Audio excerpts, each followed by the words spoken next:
Hello guys, আসসালামু আলাইকুম। আশা করি আপনারা সবাই ভালো আছেন। আমি আপনার দোয়ায় অনেক ভালো আছি। আজকে তারিখ হচ্ছে 19 তারিখ 5 মাস 2026 ইংরেজি। তো আজকে আলহামদুলিল্লাহ, তবে আমি আলহামদুলিল্লাহ বুঝতেছি, কিন্তু আজকে মোটামুটি ডিমের দাম একটু কমছে। তো আজকে ডিমের দাম কমছে, আপনার লাল 20 টাকা কমছে, সাদাও 20 টাকা কমছে।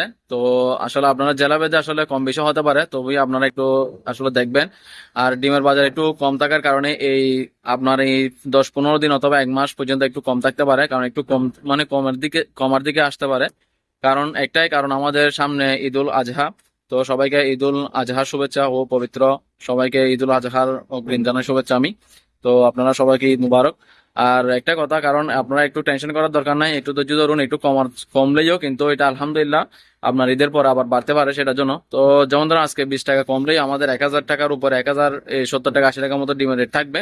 তো আপনারা একটু দেখে শুনে বিক্রি করবেন, কারণ আমি সবসময় আপনাদেরকে বলি, কারণ জেলা ভেদে কম বেশি হতে পারে। আর আপনাদেরকে অনেক সময় এ মনে করেন যারা পাইকারদার আছে তারা কম দিতে পারে টাকা, সেটার জন্য। তো সবাই আসলে টেনশন করবেন না, ইনশাল্লাহ। আমাদের কিছুদিন আগে আমরা প্রায় 2-3 মাস আগেও আমরা ডিমের অনেক মনে করেন কম রেটের মধ্যে ডিম বিক্রি করছিলাম। প্রায় না হলে আপনার 800 টাকা 900 টাকা করে ডিম বিক্রি করছিলাম। তো আপনারা চেষ্টা করবেন সবকিছু যেন ঠিকভাবে হয়, সেটা তো সবাই মনে করেন। ভিডিওটি ভালো লাগলে লাইক কমেন্ট শেয়ার করবেন। সবাই সুস্থ থাকবেন, ভালো থাকবেন। আসসালামু আলাইকুম রহমতুল্লাহ বরকাত।